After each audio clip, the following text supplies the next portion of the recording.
manaiky fa sy mainty hampandehany io. Toherina io base toliara io. Tsy manaiky fisiany base toliara io.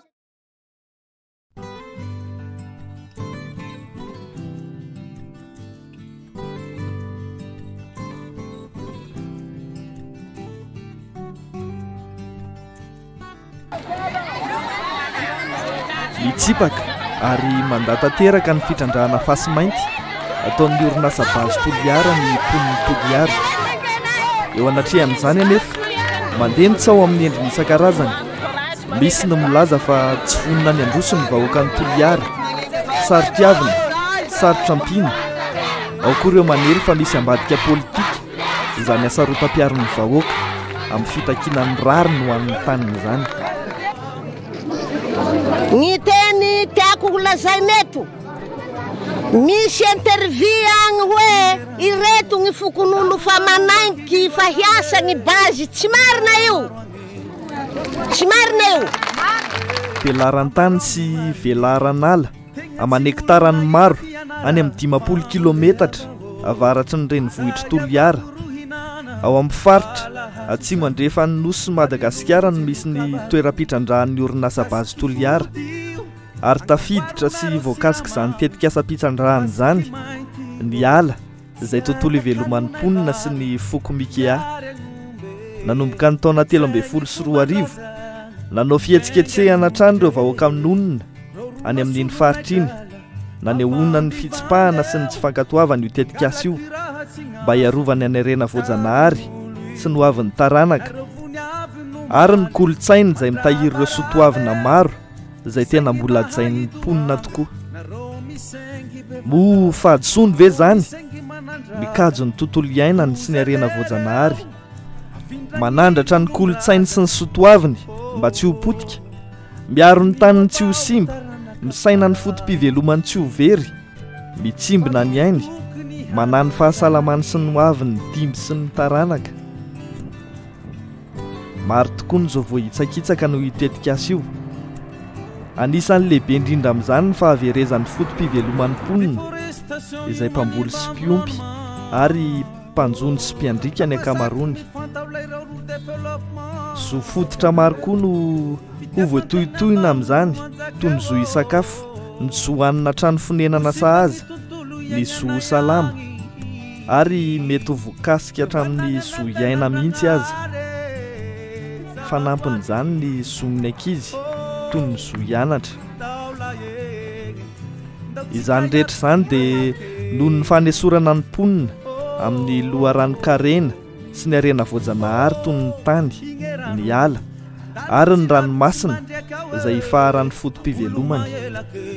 Tsy vitan'izany fa hiteraka voka-dratsy isan-karazany amin'ny hoavy ity tetikasa ity, toy ny fianaky ny bibikely manimba voly, ny fienan'ny taham-pamokarana eo amin'ny tontolon'ny fambolena, ary koa ny fikorontanan'ny rovoary ambonin'ny tany sy an-dranomasina. Efa hiara-malala fa anisan'ny faritra voakasika mafy amin'ny fiovaovan'ny toetrandro ty faritra atsimo andrefan'ny nosy ity, ary efa manana olana lehibe tokoa amin'ny fisitrahana rano na ho an'ny tokantrano zany na ho an'ny fambolena. Ny fitrandrahana sy famokarana ataon'ny orinasa base Toliara nefa dia ampiasana rano 30 cm toratelo isan'ora mba hanivanan'ireo akora izay trandrahany. Tsara marihana ihany koa fa maharitra 30 taona zany tetikasa-pitrandrahana zany.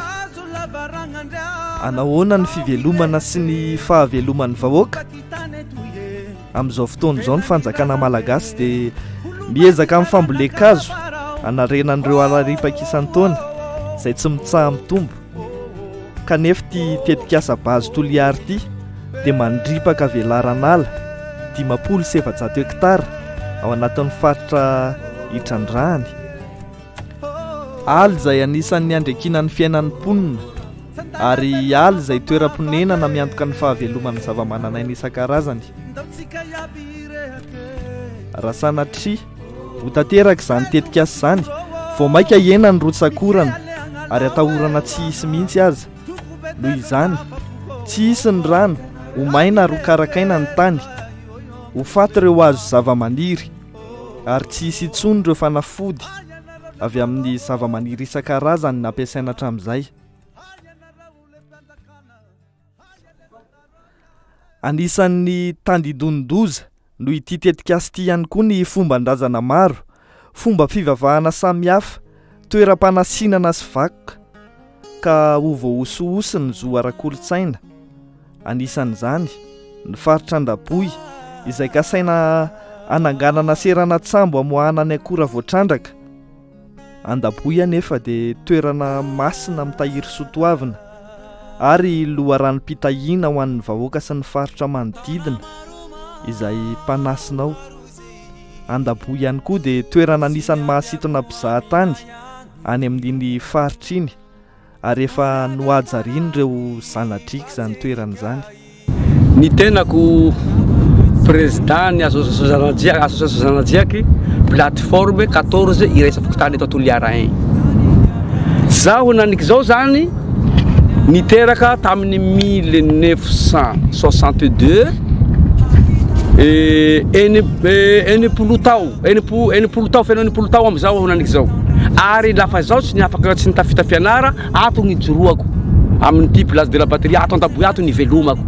Ka azoko ny tantarany tany toy satria zany ny fahazahoako azy iny toerana iny ranomasina naniky iny fotom-pivelomany ato faritra Tsimandrefa surtout fa eny victime ato ny mpiandriaka aloha. Izao zany sisy riaky naniky iny. Ka ity toerana naniky toy ato zany tena fiarovana azy.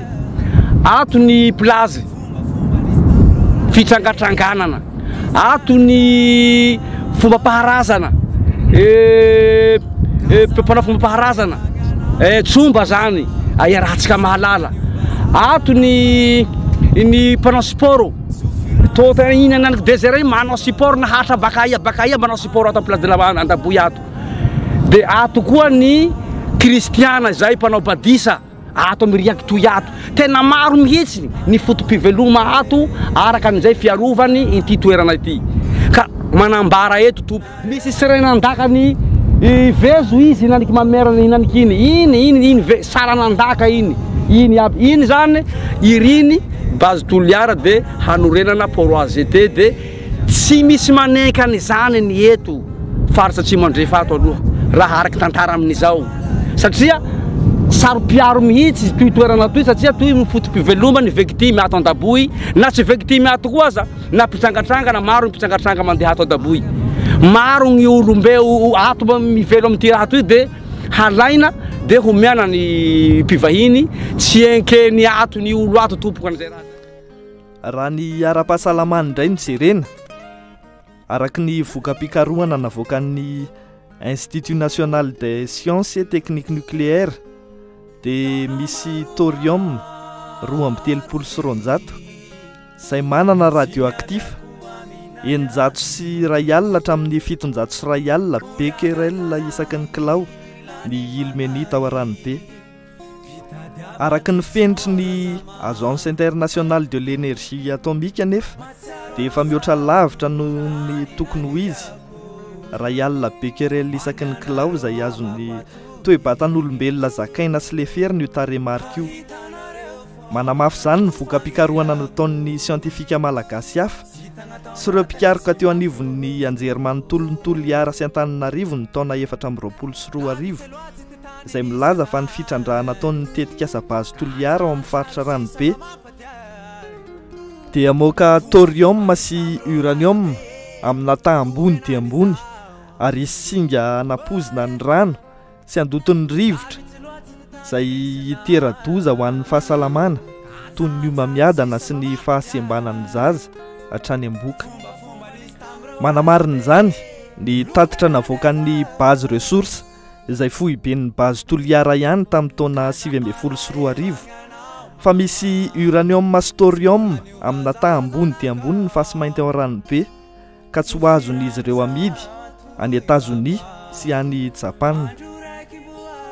Akoatr'izay ny taona 2022 nanamarina ny fitakian'ny vahoaka tamin'ny alalan'ny fanadihadiana ny Cour des comptes ary nilaza tamin'ny tatitra nataony fa tsy ara-dalàna ihany koa ny nazahoan'ity orinasa base Toliara ity alalana hitrandraka ary namafisiny fa vohitsakitsaka ny zon'ny vahoaka sy ny mponina tompotany ary voatohitohina ihany koa ny faritra rovana.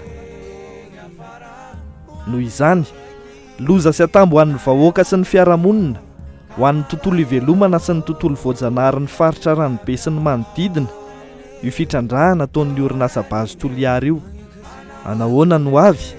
Anahoana ny tanin'ny taranaka, toerana masina, fasandrazana, tontolo voajanahary, tontolo ivelomana, ranomasina, torapasika midadasika, alarovana, masikoro, Ikea, Epotika, Oringana, Osimba, anjavina kanefa solika mampiaina sy miantoka ny fahaveloman'ny mponina sy ireo zava-mananaina isan-karazany.